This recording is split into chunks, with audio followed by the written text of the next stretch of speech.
I've been racking my brain for years trying to help advisors understand the differences between a private equity investment and a private equity program. I'd like to share with you a story about Bill and Lauren Johnson. In November of 2014, the Johnsons sold their third-generation chemical company. The Johnsons' portfolio had grown from a little under $5 million to $50 million, and they're wondering, what changes should we make to our portfolio? The Johnsons decided to meet with their longtime friend Lori Clark, and Lori runs her family's family office. It's called Gulfstream 77. Lori explains investors with $50 million just have investments available to them that you can't get when you have a $5 million portfolio. Lori shares a chart that shows family offices on average allocate 29% to private equity. So they take this chart with them to meet with their financial advisor, Travis Bell. Travis shows them a chart of the Cambridge U.S. Private Equity Index. And this index shows that private equity over time has outperformed public market equivalents by a significant margin. So they agreed, a 20% target allocation to private equity. So a year has passed. The Johnsons are tired. They're confused, they've lost money, and they have many questions for Travis. We've got a 20% target allocation to private equity. We've only got 3.5% exposure. Only $2 million of the 10 have been called down, and we've got $8 million still sitting in cash. Bottom line, we're not getting the results we expected, and we're not happy.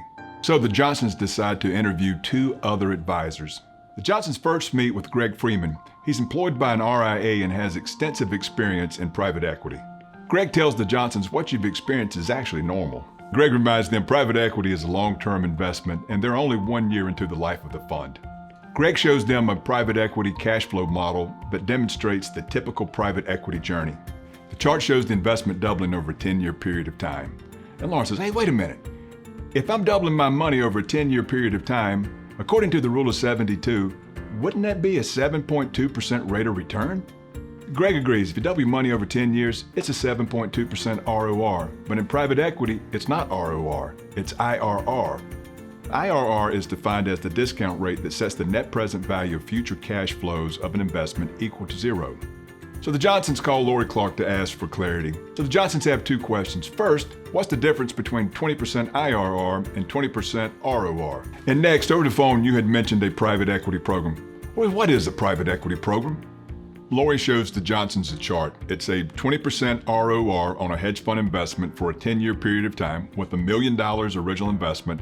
At the end, it would be worth $6.19 million. So next, Lori shows a private equity illustration.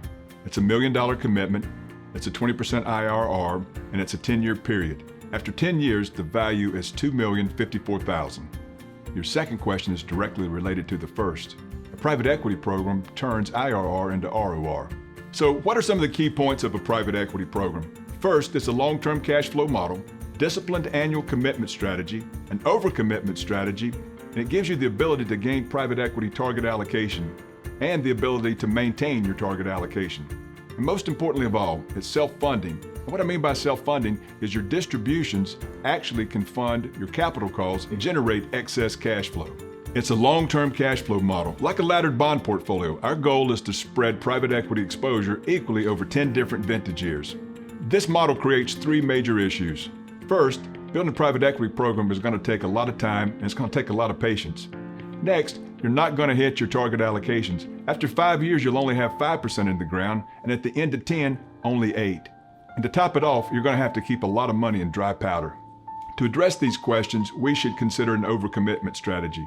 Rather than an annual $1 million commitment, you should commit 2.5 times this amount, or $2.5 million per year. But even with an overcommitment strategy, it's going to take time. At the end of 5 years, you've got 13% in the ground, and at the end of 10, you're finally hitting your target allocation of 20%. The magic of a private equity program is its self-funding. And as early as the second year, distributions are being used to fund capital calls. And in year 7, distributions exceed capital calls. And at that point, capital calls are funded by distributions and generate positive cash flow. And as we discussed, our target allocation was $10 million. And with an overcommitment strategy, you committed a total of $25 million.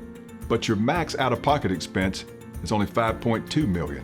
Next, Lori explains to the Johnsons there's really two ways to build a private equity program. One, you can build it from scratch. And by building it from scratch, what we're talking about is an annual commitment strategy. You would take your total target allocation, divide it by 10, and commit 1/10 each year for 10 years. Lori then explains the second way to build a private equity program, through the private equity secondary market. The beauty of the private equity secondary market is you can get backward vintage year diversification. And what I mean by this is you can buy a fund that is, say, 1 year old, 2 year old, 3 years old, etc., until you backfill your portfolio.